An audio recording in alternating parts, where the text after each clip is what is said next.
Hi, welcome to session 3 of today's Mateship Showcase as part of Men's Health Connected. It's Mates Day, everyone. It's May 8th, and in this session, we're going to run you through a little guide that we have called How to Help a Mate Doing It Tough. It's a simple step-by-step process for people who want to know how to have a conversation with a bloke in their lives who's doing it tough. So before we kick off, I just want to acknowledge the traditional owners of the land where we all meet from today. I'm joining you from the land of the Bunda Bunda, the Grengarang, the Grang and the Bailai people here in central Queensland. So I'm Glenn from the Australian Men's Health Forum. And thanks for those of you who are in the room. It's an interactive session. If you want to participate, you can either just knock off your mic and jump in, or you can use the chat box below. So if you don't know, just click on at the bottom of your screen, just click on the speech bubble and put in any answers or ask any questions there. It's quite a small group, and it's the first time I've run this session on this guide that we produced about 6 months ago on International Men's Day. But we've only actually used it as a presentation twice. We ran it once a couple of weeks ago to try it out. And this is my first time in the hot seat. So bear with me as I work my way around these slides and see how well they work as a presentation. So I'm just going to share my screen.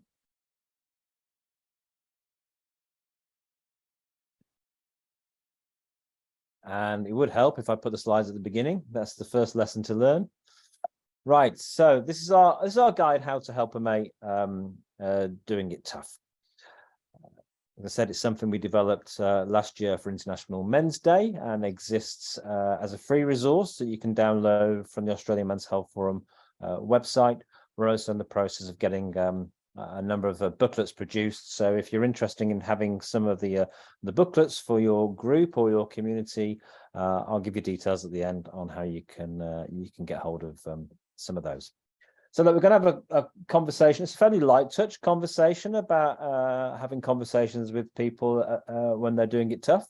But it's important to say that for some people, when we have these conversations, they can find it heavy going. So if that's you, if you find any time this conversation is a bit too tough for you personally and you want to check out, that's absolutely fine. Just please do check in later for help and support if you need it. And thanks to Robin, who's shared a link to the guide right there in the chat box already, which you can download at your leisure. Okay, so excuse me 1 second. I just have to work out how to get rid of the chat box. There it is. Right. Okay, so what we're going to do in this talk is we're going to cover 5 key areas. I'm sure many of you in this room, knowing some of you, will be very familiar with having these types of conversations. So we're going to go through how we spot the signs that someone might be doing it tough. B, we're going to look at actually having a conversation with someone about what's going on for them. 3 will take you through our simple ABC guide. 4 will touch upon when and when it's not appropriate to actually have a conversation about whether someone's thinking about suicide. And finally, E. I wish I'd done 1, 2, 3, 4, 5 now instead of A, B, C, D, E, but E, we're going to talk about different sources of help that you can connect people to. To be clear from the start, this is not like a counseling training. It's not a therapeutic training. This is not a one-on-one how to be an amateur psychologist. It really is simply about having a helpful conversation with a man in your life, whether it's a family member, someone at work, identifying if they need support and then pointing them in the right direction. One of the reasons we've developed this guide is because we know it's a very common conversation out there that, men don't talk, men don't open up. But what we're interested in is asking the question, well, how can we actually talk to men, which makes it easy for them to get help and open up. So we're putting the onus back on us as a community to get better at helping men and reaching in when men are doing it tough, rather than placing all the focus on men getting better at getting help and reaching out when they need it.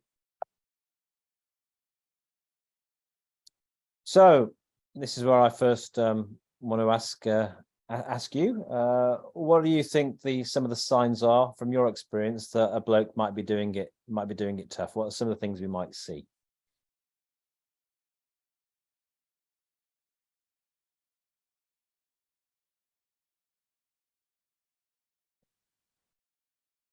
So you can, yeah, someone might be withdrawn. Yeah, these are from the chat box. Shutting down and not talking, definitely. Anyone can also chip in on the microphone if you want to.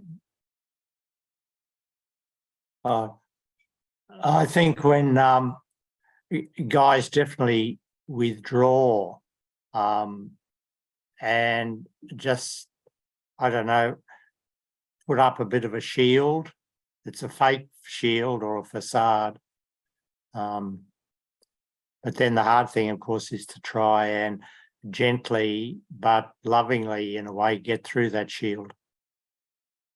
Yeah, great. Thanks, John. I think Tynan's popped in the chat box their destructive behaviours. I'm going to share mine. If ever you need to know if I'm doing it tough, it's my destructive behaviour is eating too many chocolate biscuits. I mean, I say that, you know, in a light-hearted way, but those of you who've known me over the years will have noticed that my weight goes up and down. And my destructive behaviour when I'm not traveling so well is I will overeat. Don't drink, don't do drugs, don't smoke, but I do hardcore Tim Tams. Graham, not turning up to events and work stuff. Yeah, not showing up for stuff that we'd normally show up for, suddenly changing the behavior. Some really good suggestions there. Any more before we move on?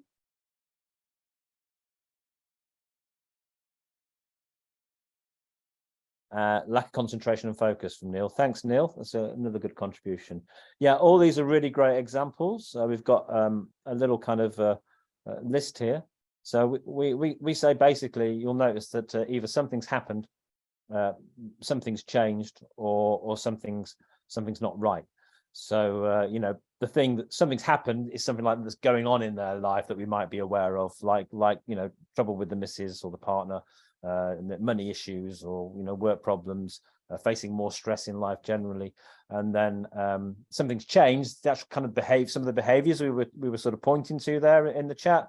Drinking more, risky behavior, not enjoying life so much, being withdrawn and isolated, which is a couple of you said.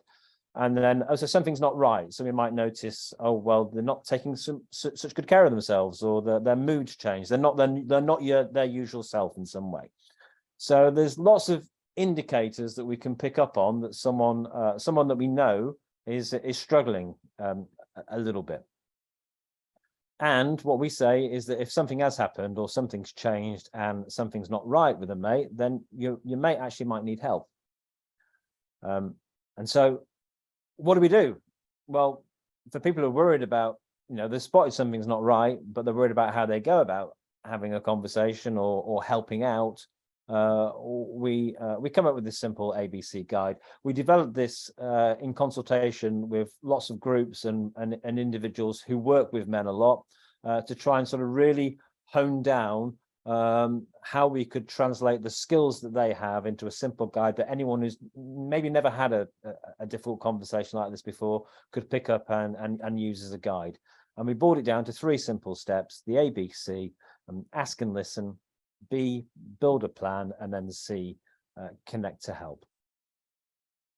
So before we go into, we're going to go through those 3 steps right now, but before we do the ask and listen, one of the things we really want to emphasize is that you can't just charge in and say to someone, are you okay, or how's it going, if you haven't actually prepared yourself.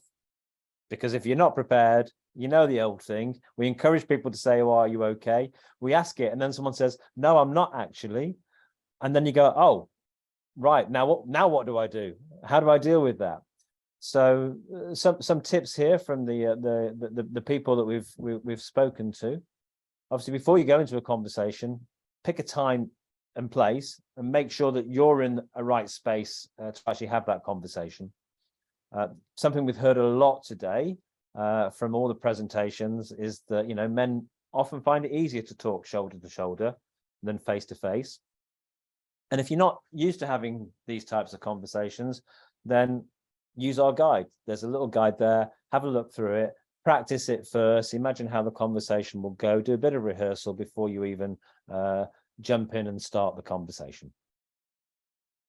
So I'm going to come back to you now. So using our ABC, the first part being ask and listen, what are the types of questions or some of the ways that you might approach a conversation if someone you know was doing it tough? I'd love to hear what your thoughts are, or even your experiences of how you open up a conversation like that.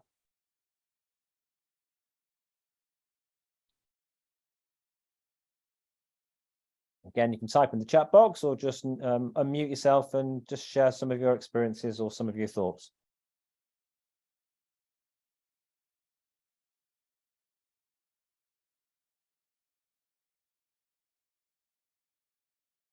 Is there a magic formula or a set of words you've got, John?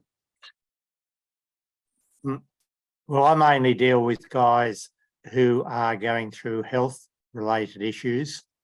The physical stuff very quickly manifests itself into mental issues as well. We talk about telling our stories or listening to other guys' stories. I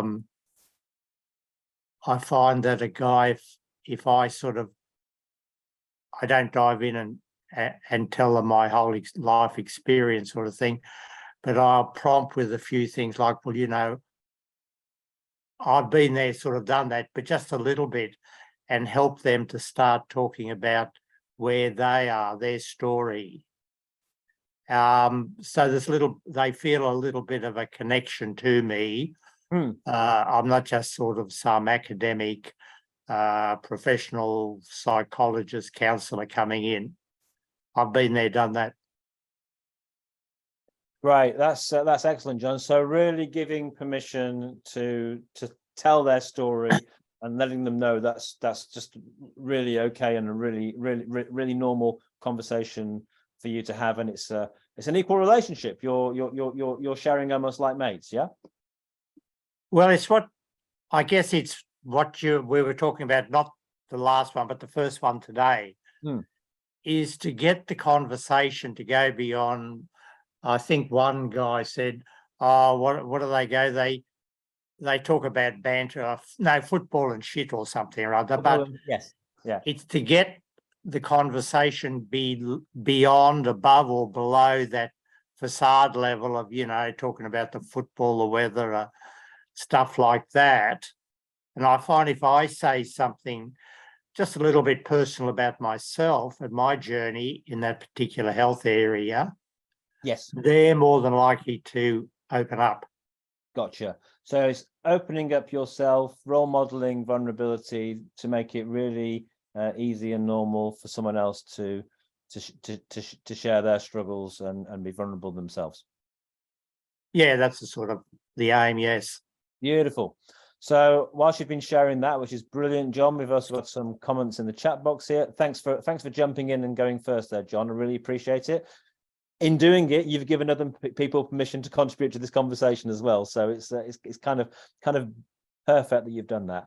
I just want to share Lindsay's comment first, because when I sort of half read it whilst I was listening to John, I thought it was personal feedback to me. It said, "We have noticed you're not as engaging as you usually are. Is something happening?" I thought I was being quite engaging, Lindsay. But what I realized is Lindsay was actually giving an example of how you could approach the conversation. So we've noticed you're not as engaging as you usually are. Is something happening? That's a good one. Yeah, so naming the reason you're having the conversation. So I've noticed this. We've noticed this. Is there something going on? Pete says, take the opportunity to talk when it presents itself. Yeah, let it naturally unfold sometimes. Don't try and force it. Make sure that you're there, and when the opportunity arises, jump in and start the conversation.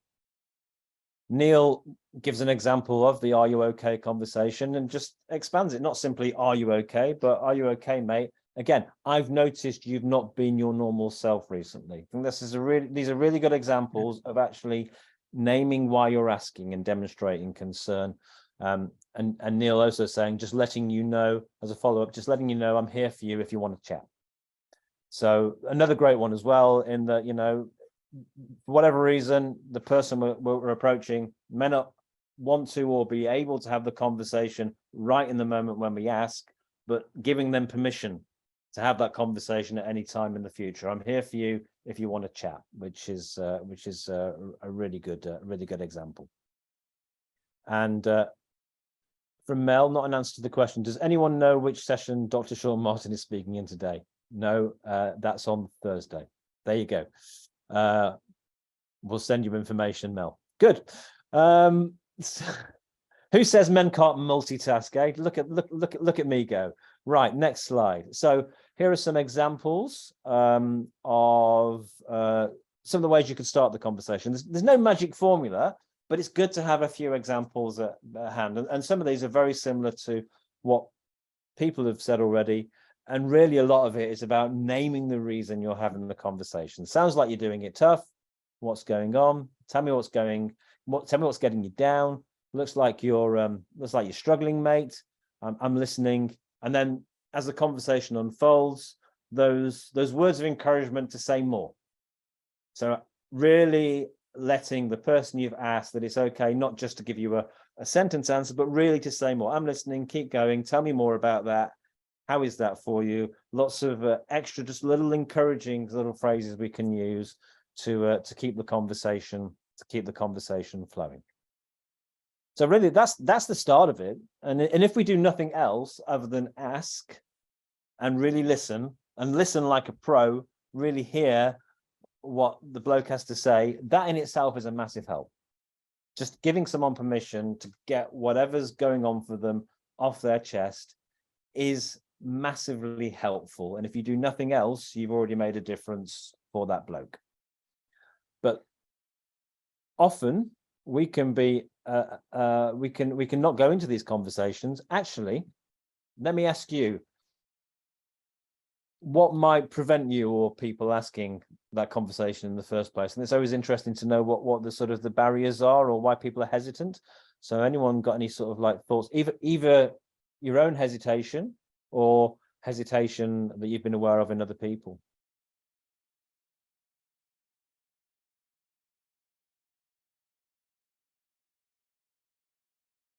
Tynan. I've noticed lots of hesitations in people that I've been connecting with, and it comes back to some of the stuff that we spoke about that was on this morning around that stigma and the perception of, oh, I just need to get over it myself.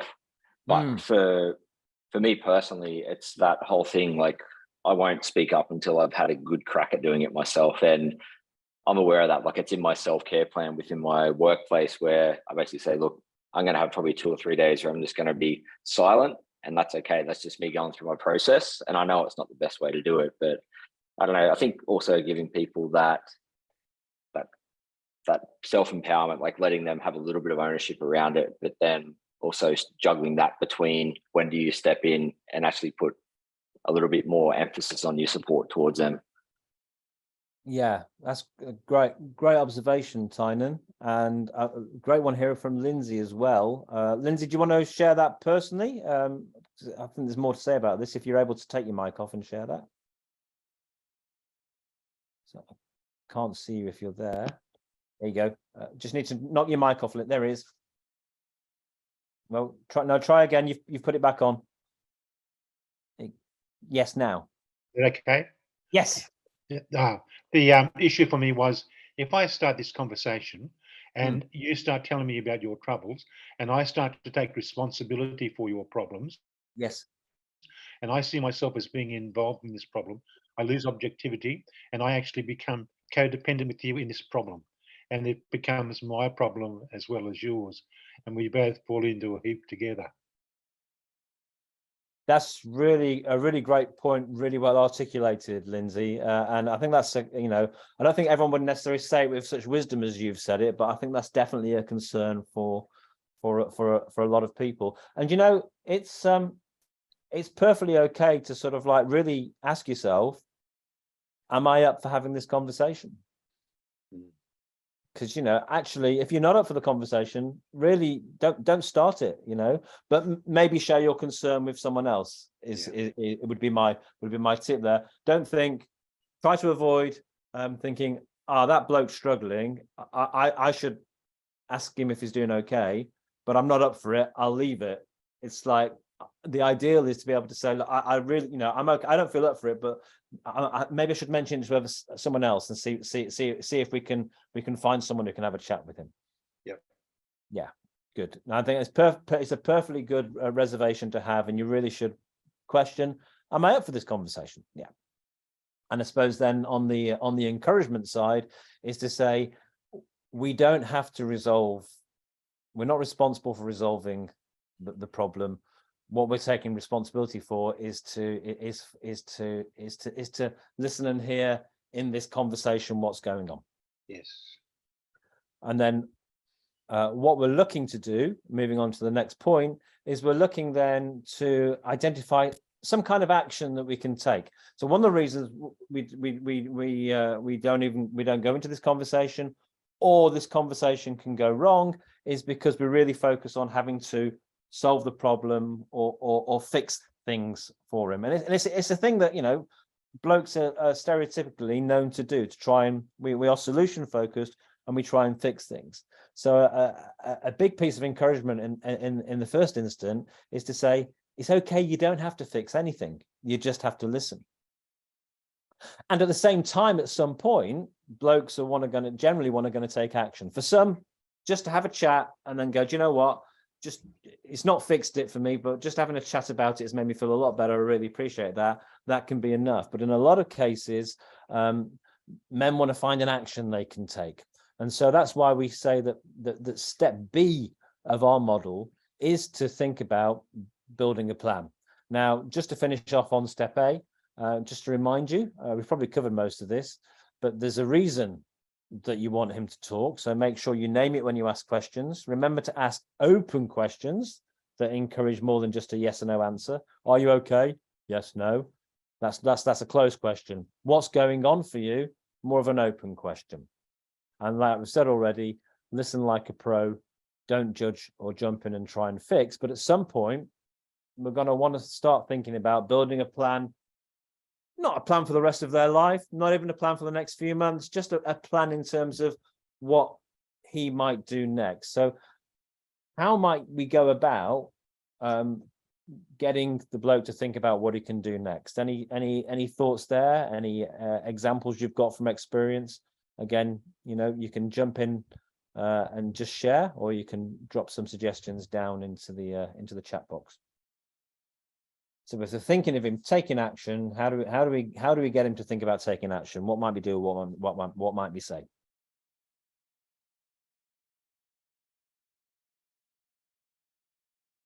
Okay, there's someone in the chat there. Invite for a coffee. Yep. Thanks, Pete. Jeremy, you've got your hand raised. Do you want to jump in? Yeah, I think it can be quite empowering to ask the bloke if he's had any ideas around what he'd like to do first, or where he might be wanting to take things. Yeah, brilliant. I mean, that's so spot on. So while we are now moving into more of a fixing mode, we're still not taking responsibility for doing the fixing. What we're doing is creating a permission and a space for him to think about what he might do next. So an example of how you would ask that, Jeremy? Yeah. I don't know, just off the cuff. I mean, asking him, have you had any thoughts about what you might like to do next, or how you might want to approach this? Brilliant. Perfect. Thank you. Who else? Oh, here's John. John, do you want to pop in on the mic? Sure, mate. Yeah. Yeah. I assume I'm the John you're talking about. Yes. only one John. Fantastic. Yeah, look, yeah, just thinking, getting him of some more resourceful state, right? Something where he's done well, right? So we all have our strengths, but also something close to his values. So some time where life seemed easier, where there was more fun, more joy, more fulfillment in what he was doing. and then try and, then maybe bring something of that into the present. So saying, oh, look, how, if you were to think of the time where you were doing well, what today is something you could grab from that time and have a go at, right? And then also, maybe just future pace something, like saying, if you were to take that further, looking back, what would have been the thing that you knew you could do next that would make a difference to your situation? Yeah, so it's what's worked in the past, or looking forward, what do you think would work to get you to where you want to go to, kind of thing. Yeah, and attaching some degree of emotional, anchoring to it. So like the idea of saying, hey, how would you feel when you actually did something, took something that you've been successful for, was successful again? How would that make you feel? Yeah, brilliant, John. Graham in the chat box, just reinforcing, as we were discussing earlier today, it's not about jumping in with advice, but helping them to seek what's next. And a really nice example from Tynan, you can share your own lived experience of what's worked for you. It's not saying, hey, mate, you should do this. I'll tell you what you should do. But it's saying, yeah, I've been through some challenges myself. These are some of the things that have worked when I've been going through a tough time. And either they'll go, oh yeah, that's a really good idea, I might try that, or it actually might make them think of something that, well, not that, but you've made me think of something that would work for me. So yeah, it's just that balance between shifting. We talk about shifting gears from the listening to the building a plan, and you've got to listen out for when the right time in the conversation is. But it's just striking a really nice balance to getting them into a fixing mode without you shifting into fixing and advice. And look, yeah. Sorry, Glenn. I was just going to ask. A lot of blokes that I do, like, I do the mentoring men training. A lot of blokes ask, when, if someone wants advice, or they, if we do, when is it appropriate to share our own space? And one thing I say, like, you can do anything with a bloke if you ask permission and he lets you, right? So always remember to say, hey, mate, would you mind? Like, I've had some experience. Would you mind if I gave you a quick rough idea about what I did? Maybe there's something in that for you, right? Yeah, I think that's spot on, John. Just coming out from the National Suicide Prevention Conference last week, and one of the things that was spoken about was when men were phoning helplines. One of the reasons that they were it wasn't working for them was because they were looking for advice and guidance, and what they were getting was a listening counsellor who was just trying to go, well, I'm not here to advise, I'm just here to listen. And that can be really infuriating, because if a bloke's really looking for solutions and then you say, well, I can't give you solutions, I'm just here to listen, it doesn't really help. But nor does bullshitting and saying I know all the answers, but it's striking the balance between the two. Well, you can think together, right?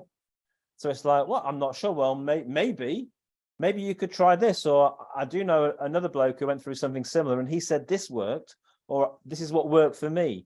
There's ways of doing it which aren't just saying there's only one thing you need to do and I'll tell you what it is. So yeah, definitely. So that skill of switching from listening to guiding and advising and helping him to fix and find solutions is part of what we're talking about when we say shift from ask and listen to build a plan. Thanks for all your contributions there. Some great examples. So just a few tips on what you can say. Yeah. So what can we do to help you tackle this? So sort of like showing that you're shoulder to shoulder and trying to work it out together. Try and get them to focus in on one thing. What's one thing you can do to get back on track, or what's one thing you can do next that will make a difference? Ask what is there anything I can do to get to help you get through this?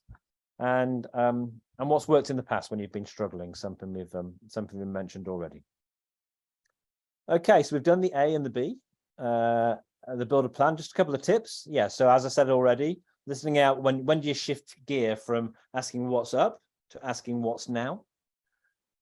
Just reminding it's not your job to give him solutions, and he's more likely to come up with answers he's more likely to take action if he comes up with his own answers. But that doesn't mean to say that we can't throw a few suggestions into the pot and try and work it out together. Because if it does help, you should share examples of how you and other men have dealt with similar struggles. So he knows he's not on his own. It's us together trying to work it out. Okay, and then finally, the C of the ABC is connect to help. So there is no one place where we can connect people for help. So what I'm interested to know is if you ever refer people to help, refer blokes to help, what kind of places do you use? What resources do you use? How do you navigate that referring to help? Tynan, I noticed your hand was up. Are you? Is it for this part of the conversation? It was for the slide just before it. It just go was ahead. That's fine. a really interesting point, and that's around the willingness or the reluctance to actually give advice to people. Like throughout the whole, like no matter what it is, it's always about empowering people. And I'm just wondering, like, because I've had conversations recently I can think of with people who have sort of just come out of an aftercare situation, and they're like, "What did you do? Like, just give me that advice." And as someone who's like social worker, counselor, all that stuff, like I'm trained not to do that. I want to empower someone, but is maybe that's something that we need to look at for men, like to do differently and change the narrative and go, you know what, mate, like I can see you're struggling. Here's some suggestions on what to do and be a bit more proactive around it. Like that, just when you just spoke about that, and it really just resonated to me about some conversations I've had lately. 100%. And it's not a golden rule for every single man, but certainly this is something we hear from men over and over again. I just know from my experience when I was going through separation and divorce, I remember phoning up helplines and I wanted someone to tell me what my options were and what I could do. And it felt like I was talking into a black hole, because the first places I phoned, like there was a parent line in the UK and a place similar to Lifeline. I just didn't get any sort of like, guidance or feedback. And yet when I discovered other dads who'd been through it, they were able to say, "Oh, you should try this. You shouldn't try that." They were a lot more brutal in being directive, but it was much more what I was personally was looking for. And so I think for me, it's the balance between. It's not about jumping in and providing all the answers, but it's about striking the balance between saying what you could do and what you should do. Just quickly, Glenn, I think when you say strike the balance, that's absolutely crucial as men who are interested in supporting other men, right? We want to empower them to make choices about information, not deny them access to it, Yeah. So, we're empowering them to say, look, this is my experience. Is it any good to you? Or, I know other blokes have done this. Maybe that's something you can choose, but it's up to you, mate. This is your life. And as you said, John, you can say anything to a bloke as long as you're asking him permission first. Can I offer you a suggestion? And Tynan, just to finish that off, obviously, this model is a community-based model. It's empowering people at community level to have real, authentic, meaningful conversations with the men in their lives. We are not talking here about practitioners, but I do think there is a lot that practitioners could potentially learn from some of this as well. So let's wrestle with the connecting to help piece. How do you approach? How or where would you how would you approach connecting men? Where would you refer them to? What sort of general thoughts or specific thoughts do you have on that?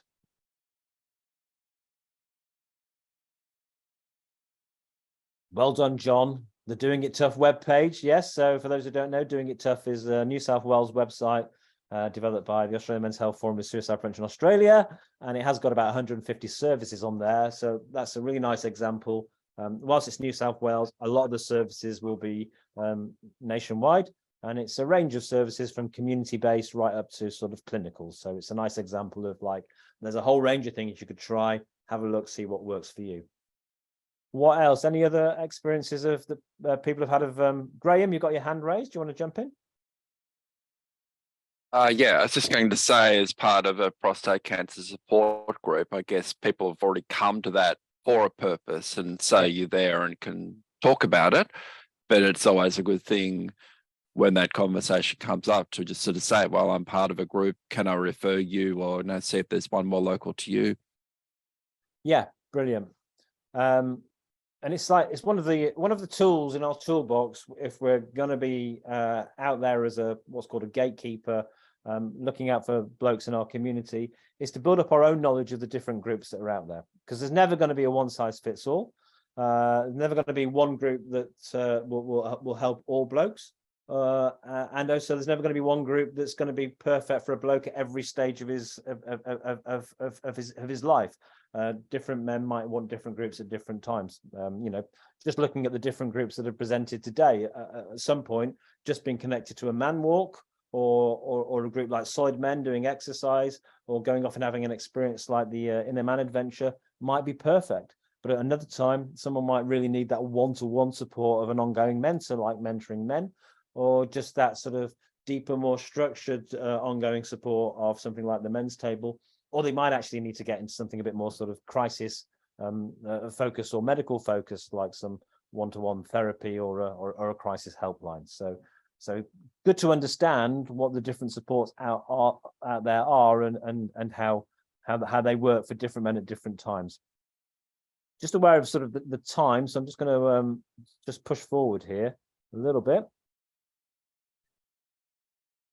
So some of the things we can say, yeah, having that local knowledge. You know, I've heard that Dads in Distress does a really good job with you know, helping men that are going through divorce and separation. You could try them. Hey, why don't we look online together and see what's out there for men who are dealing with this? We could have a look at the Doing It Tough website together, or asking them, well, who else in your life could you talk to? So building up that team of support around the men. Am I the only one you've spoken to about this? Are there other people in your life you could speak to? But also offering to, if it's appropriate for you, offering to check back in. You know, if nothing else, do you want me to check in a few days' time, in a week's time, to see how you're traveling? John's yeah, a bit more sharing from John. I'll let you. That's great what John said. I'll let you read what John's shared there rather than reading it out. A couple of tips. There are loads of different help groups out there, and obviously there's the mainstream stuff like GPs and counsellors and helplines. It's good to have an understanding of what men dealing with different stresses need. If it's alcohol related, money related, family related, and it's really good to find particular services that, you know, the bloke feels that group or that service is for a bloke like me. And just a reminder, ideally, don't just leave them on their own. Do check in again to find how they're traveling. Right, it's 10 past. We've got about 5 minutes left. I do want to touch briefly on the question of suicide. So a lot of what we're talking about here is actually potentially suicide prevention. Not everyone who's doing it tough is at risk of suicide, but a lot of blokes who suicide were doing it tough. And so the more that we reach out and support men that are doing it tough, the more we're actually doing suicide prevention. But we don't always have to make it a suicide conversation.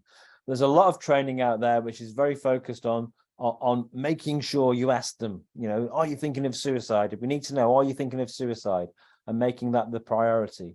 I would say that we don't always need to ask that question. In fact, sometimes it's much more important that we find out what it is that they're concerned with. But there may be times where actually we need to sort of make sure we've checked on that too. So any thoughts from you with all your experience of when is it and is it not appropriate to ask about suicide? What are the guiding things, the guiding signs, the guiding feelings you would rely on to know when it is and is not appropriate to ask, have you been thinking of killing yourself?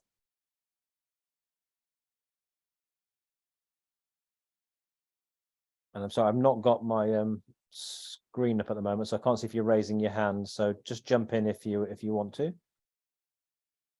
Tynan says, yeah, trust your instinct. Yeah, very good, Tynan. Thank you. At the risk of, you know, boring everyone again, sorry, Glenn. Not at all. Go on.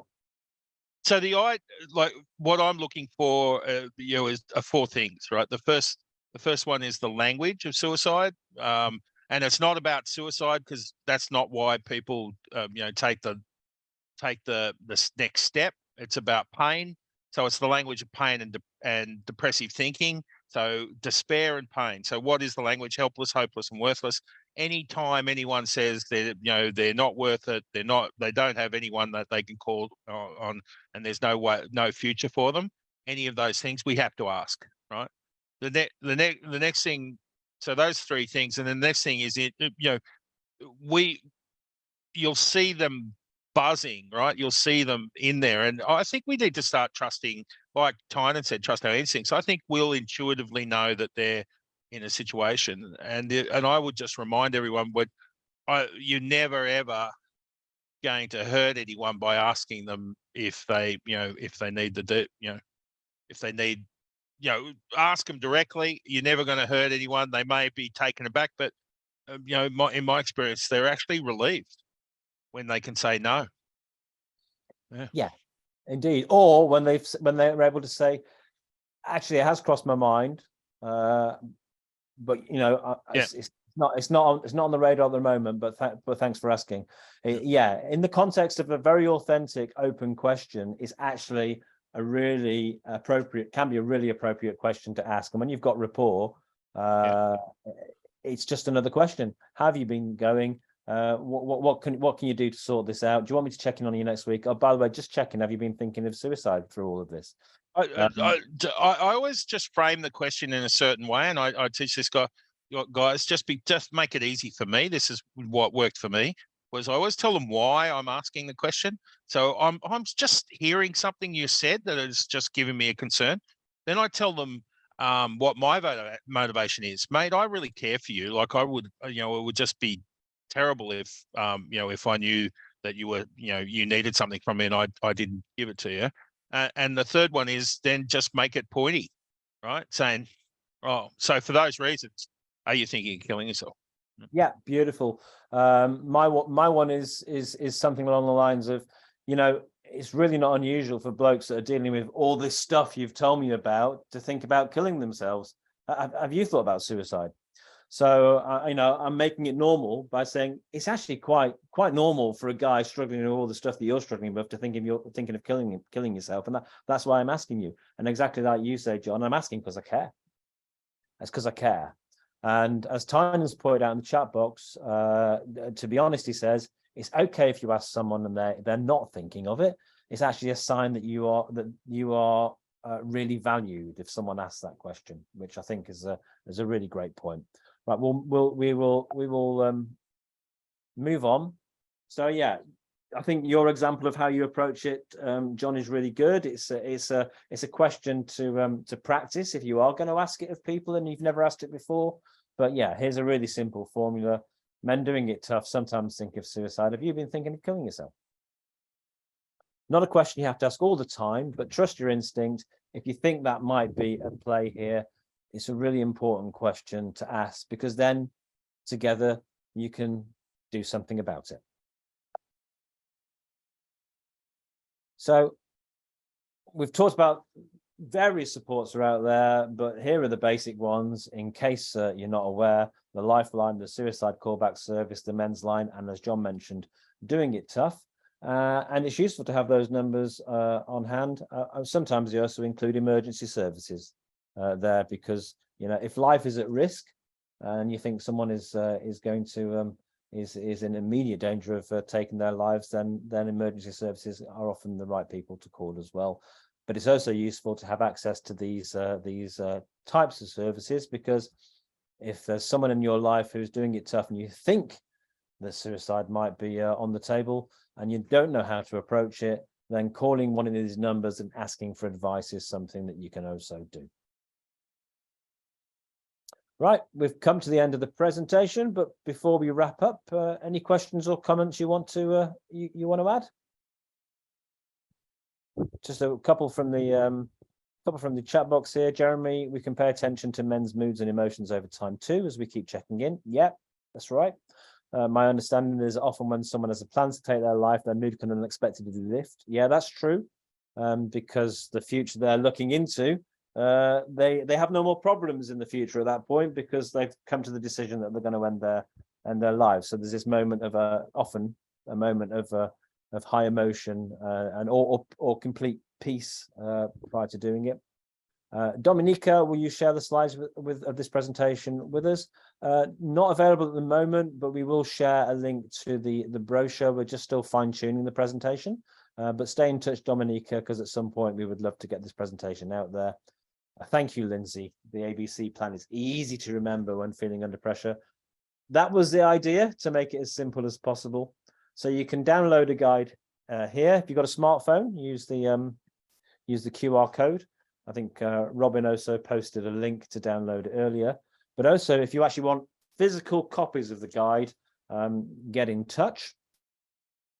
And my last request before we finish off is that if you haven't already today, then do please take a moment to do our survey. I'm going to stop sharing now, and I'm going to share a link to the survey. Thank you, Robin, for sharing a link to the brochure. Don't use that link. Ignore that one. That's the wrong link. Hang on a second. Let me do the proper link. The proper link is this one. Here is the proper link to take our feedback survey. If you've got a minute, either on this session or any of the sessions today, it takes a couple of minutes just to provide us a bit of feedback, which I'm sure you'll understand helps for lots of reasons. Pete McCarthy, if someone actually tells you they attempted suicide, is that an encouraging sign? Not sure what you mean by encouraging, Pete. If you want to just explain exactly what you mean. I'm sure there's plenty of people on this call that can answer the question. Yeah, there's a chap up down the road from me who mentioned that, and I didn't know what to say to him, but I thought the fact that he's opening up about it, is that a good thing? Yeah, got you now. Yeah, 100%. I mean, there's the fact that he trusts you to share that information with, that says that there's a good connection there. Now, people who've previously attempted can be at higher risk, so it's good to check in and say, well, you shared that with me. Is it something you're still thinking, that you're still thinking of, or it could be an invitation for you to ask a bit more as well. That's my thoughts on it. If anyone on the chat's also got thoughts, please share. Particularly John or Tynan, I know you've got lots of experience. I'll just say, Pete, yeah, it's a really good sign that he's feels that your trust, have enough safety to bring it up. And I think often that can be some disclosure like that can be an invitation to explore. So at that point, I would immediately go in with ask permission, saying, "Hey, mate, I really feel privileged that you bring that up in front of me. I know it's tough to share that. Do you want to tell me more about that?" Just something in your own words, obviously, but just ask permission to maybe explore it. What I attempted to do there was then get him along for just a cup of coffee down the street. Yeah. I think his missus is already on the job because he's been busy doing house renos. So I think she's decided to keep him occupied. Yeah, and sometimes we that's one of the traps. And I'll finish up. Sorry, just 10 seconds, but just one of the traps there, mate, is that we do think that the people around him are taking care of it, but to be honest, sometimes that is just distraction and avoidance, right? And the only way to find out, right, keeping busy is a good thing if it's also about giving him space and time to be real about what's going on. If it's just covering up the underlying, it can be pulling away someone from support. He's obviously feels really trusted, mate. I take a look at you. I'll tell you anything as well, Pete. So, right, you're obviously in a privileged position there because you are trusted, and that invitation is like not everyone will step up, mate. But if you feel like you're ready to have a conversation that goes down that place, I would explore that.